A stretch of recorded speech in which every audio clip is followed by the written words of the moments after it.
If you're watching this video, chances are that you already know that I'm obsessed with RBI baseball.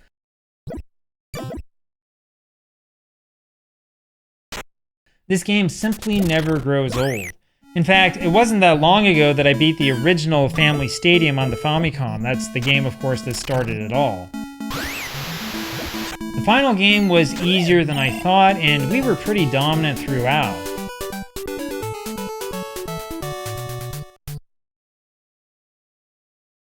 And the best part is that you get this awesome end screen.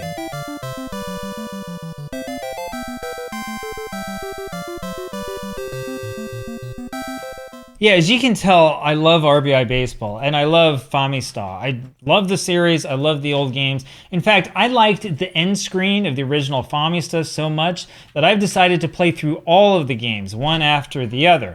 And of course, that means that today we're going for the sequel, which is Family Stadium 87. Now, most people who've played the game will tell you that Family Stadium 87 is basically the same as the first game with a few updated stats. In fact, if you take one look at the cartridge, you'll think that it's the same as the original. See, here's the original, right? All that they did for this one was add the sticker. Even the chipset is almost identical. I'm not going to even bother telling you which game is which, because you'll never be able to tell them apart anyway. Well, I guess you don't want to mess with something that works, right? But just how similar are the two games anyway? Well, there's only one way to find out, and that's by diving in and giving it a try. So here we go. Right from the title screen, you'll see that the two games look just about identical. Famista 87 includes two extra teams. There's Team B, which would be the Yakyuu Braves, and Team M, we'll get to them in a second. As usual, I chose Team G, which would be the Tokyo Giants. And, well, this is the same game, isn't it? Now, it would be incorrect if I told you that they changed absolutely nothing. They did make a couple of changes that we're going to look at, and these do make a difference, though they are kind of small. In other words, this was not like a total cash grab, this was just 90% of a cash grab. So if you look at the original Famista, you'll notice a few things right away. It says ER next to the ERA, AV next to the average, and HR next to the home run total. In Famista 87, all of these things have been translated to their abbreviated Japanese equivalents. But yeah, other than that stuff, nothing really changed in the display. Like, if you read around on a couple of blogs or on like the Japanese Wikipedia page for the game or something like that, you'll read where they say that, oh, the new batter's box in this game is a little bit smaller than the old one or something like that. I don't know, maybe you can go in and like measure the pixels or something. If you play the game though, you're not going to notice stuff like that. The biggest question is whether this game is easier than the original or harder. And that's a question that we're only going to be able to answer by playing through this game. Now, when I played through the original, I managed to score 5 runs in the top of the first inning of the first game. I think that means that game was at least somewhat easy. In Famista 87, I did manage to score in the first inning, though it was not quite as spectacular. This sacrifice fly was the only run that we managed to score in that first inning, and the score stayed close for a while. Of course, we did eventually manage to break the game wide open, thanks in large part to one of those bunts for a home run. That's the sort of thing that makes RBI baseball legendary.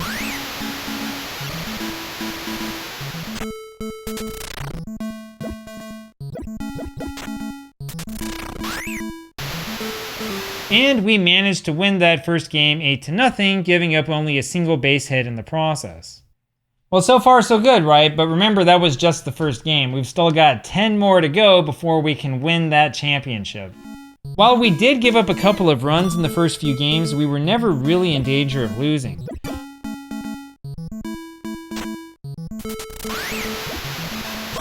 I was able to pick up satisfying strikeouts like that one.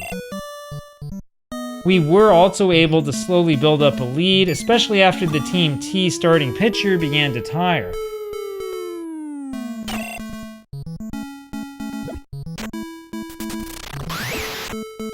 The big blow for us in this one didn't come until the 6th inning, and after we hit this home run, it was all over but the shouting.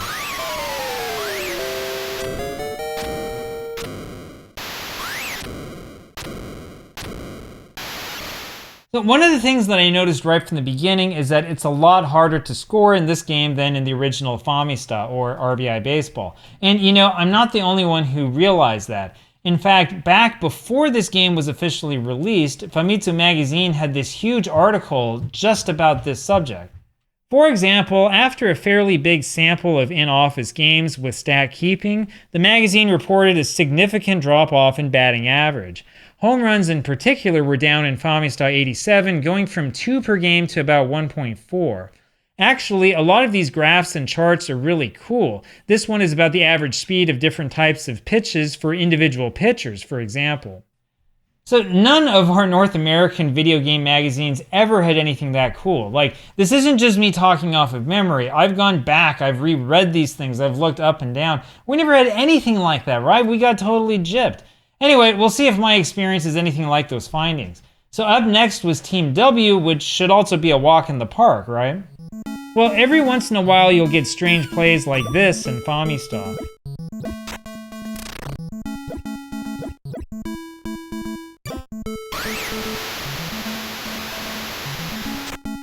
And this play was one of the strangest I've ever seen.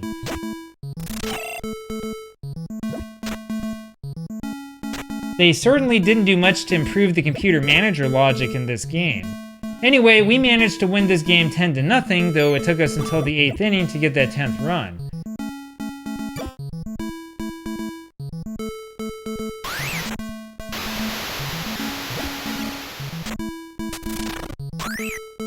So much for trying to rest our bullpen arms. So you'll notice that we don't give up a whole ton of hits in these games, but the problem that we kept running into is that we would get a bunch of singles and no real power. And, if you've ever played the original RBI Baseball, you can tell just from that something has changed. This version is actually considerably harder. Team R was my biggest nightmare. The Team R starting pitcher threw these curveballs that just drove me nuts. And when you're waiting for the curve to break outside, it then breaks over the middle of the plate. When you pitch, the ball moves just differently in Famista 87. I'm not sure if I can even explain it, right? The ball curves differently, and when it comes down, it will curve later and break later than it does in the first game. This is especially true when the computer pitches. It's hard to tell, in other words, right out of the hand of the pitcher whether it's going to be a strike or a ball. The entire time I played this just drove me nuts. It was, in fact, starting with this game that we just saw that I started to rack up these huge strikeout totals, and honestly, they were really embarrassing. Meanwhile, while I was striking out like crazy, the computer was slowly scoring runs. I take that back, the computer was scoring runs in bunches.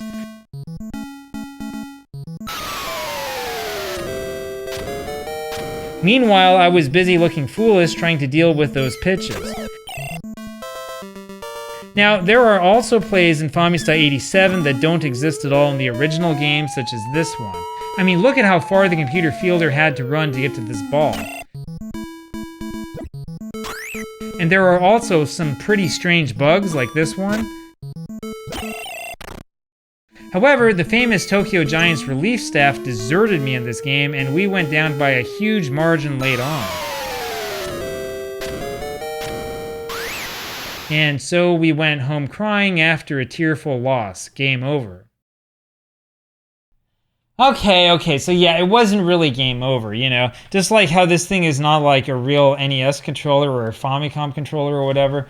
Right, yeah, I'm using an emulator, obviously. And the nice thing about emulation is that we have this little thing called the save state, right? Sure, I know, it's technically cheating, right? But it's not cheating when you're dealing with one of these NES hard games, right? So if like Mike Matei or somebody like that sees this and complains, tell them to go screw off. I'm playing this game my way and I'm gonna win. Anyway, I gave it another try, and this time I was gonna win. This time around, I was able to figure out those curveballs, and we built up a pretty big lead early on.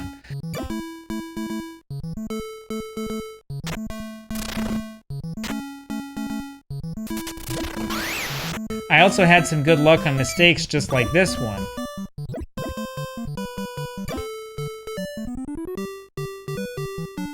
Yeah, it's kind of janky, but I love just how predictable the computer is. And there were some pretty crazy plays like this one. Why did the computer throw to third? Anyway, everything worked out for the best in the end. This game ended on a bizarre base running decision by the computer.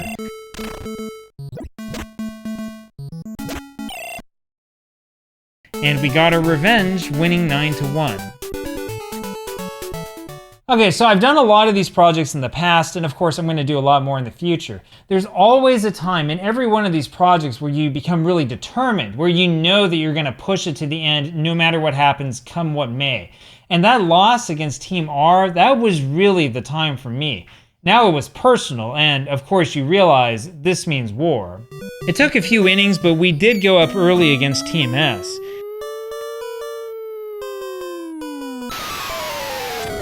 And I made a really big mistake here.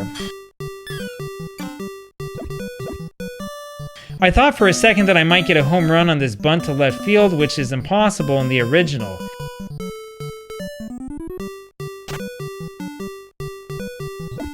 And geez, come on, I was safe, not out. Anyway, we won this game 3-0. And I managed to get a complete game from my starting pitcher, which would never ever happen in the original game. The thing is that the computer will never leave its starter in for more than 4 or 5 innings in this game. It's just like the first game. However, you can pitch complete games with some of the better pitchers in this game. That's provided, of course, that you're okay with the fastballs getting slower. Anyway, this win is what really sparked us. We scored early and often against Team F.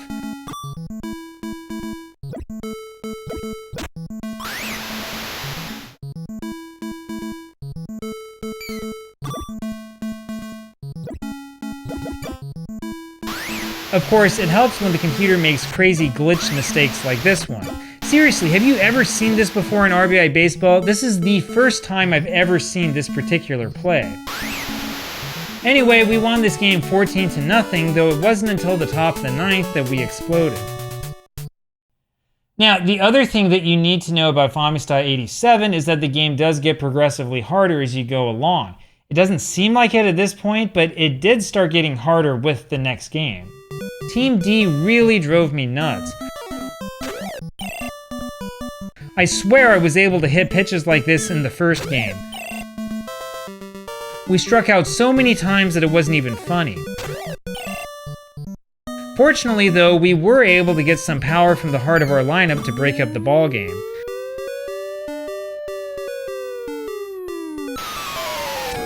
In fact, we had a no-hitter going up to this point where the computer finally drove one out.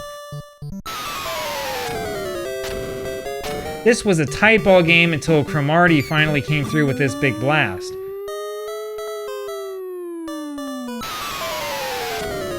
And then with the runners breaking like mad, we got this double in the top of the 9th to make it a 4-1 lead.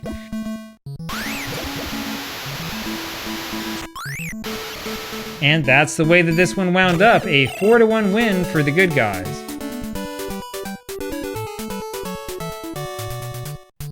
So that's what, that's 7 wins down, right? Only 4 to go. But like I just said, this game wasn't going to get any easier for us. Every single game was like this. I would get runners on base and then I would strike out on 3 straight pitches like some moron. Of course, it helped when the computer made really ridiculous errors like this one.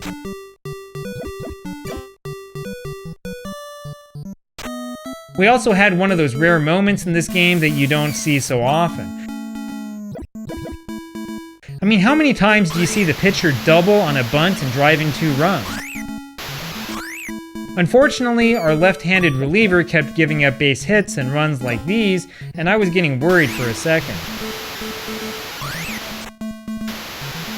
As usual, though, we were able to work the relief pitchers for base hits late in the ballgame.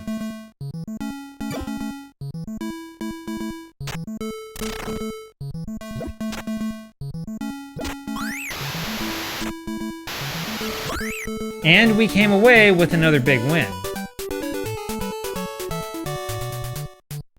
Alright guys, 3 more to go. Next opponent is Team C, that's the Hiroshima Carp, and they're always a pain to play against. So I was a little bit worried early on when we loaded the bases only to ground into a ridiculous double play. Later on, down by a run, we had another bizarre play where our pitcher managed to work a bunt off of a pitch he had no business hitting. I don't know what they did with the fielding in this game, but this is ridiculous. The next batter doubled him home and we were off and running.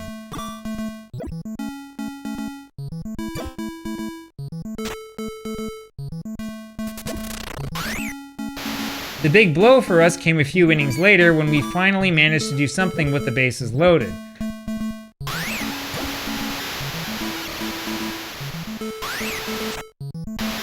There's nothing quite like an RBI baseball triple.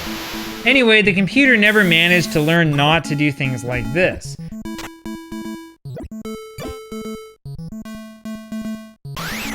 And this is one of the strangest plays I've ever seen in this game. Why not go for the guy at home?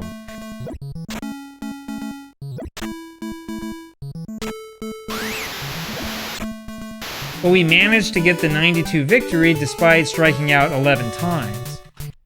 So, you know, Famista 87 is a great predictor of modern baseball. You strike out like crazy, you walk a lot if you finally figure out that you shouldn't swing, and then you score a bunch of runs. The only difference is that most of the hits in this game are singles instead of extra base hits.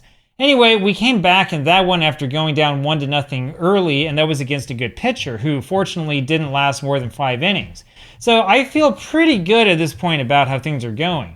Now there's only 2 more games left, and first of all, it's our game against Team L. Team L was the Seibu Lions, who happened to beat the Tokyo Giants in the 1987 Japan series in 6 games in real life. Watching this game is really like taking a long stroll back to the past.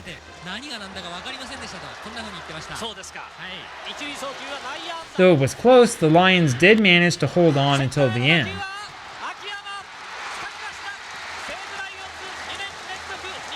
Meanwhile, I felt like I had barely touched the controller when we were already down 2-0. I had learned to be patient at the plate by this point, however, and we managed to whittle the lead down at least a little bit. In fact, at one point we had a 6-2 lead and we were looking pretty good.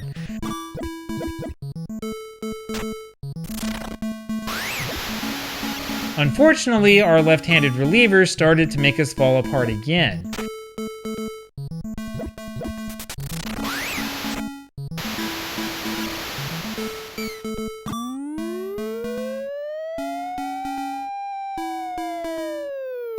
In the matter of only a few seconds, it was a tie ball game, 6-6. It wasn't until the top of the 9th inning that we finally got something going offensively.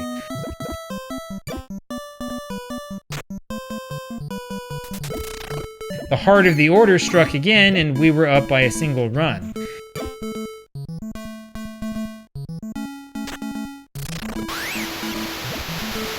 In that same inning, we came really close to lining into a triple play, which would have been really embarrassing.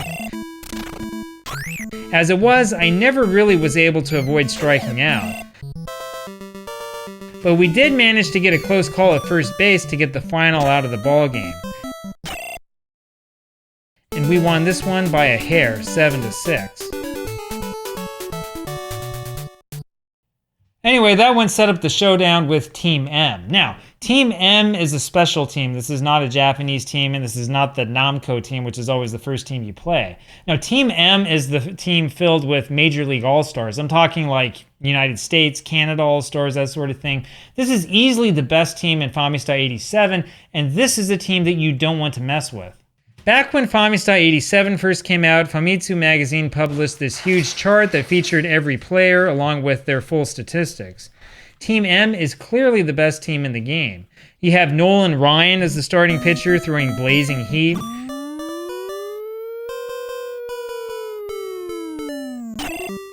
Kirby Puckett is the leadoff hitter.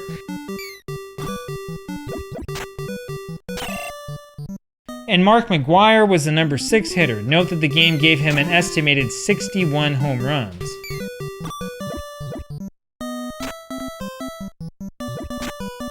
So like I said, Team M is no joke. This is just like the American Dreams and baseball stars all over again. But this time I was ready.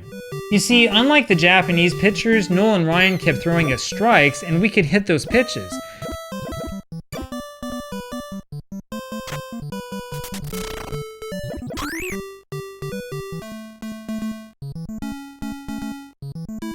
It didn't take long for us to score our first run, and we never looked back after that. They couldn't hit anything that we threw at them.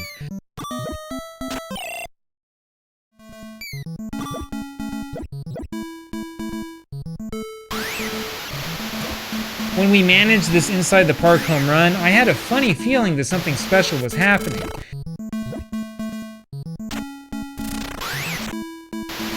And we followed that one up with a traditional home run.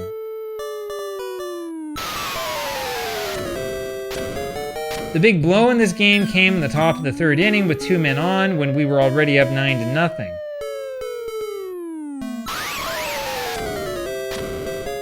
And as rare as it might seem, we struck out Kirby Puckett for the final out. I've never played a more satisfying game of RBI baseball in my entire life. And you'd better believe that I enjoyed every second of this final screen.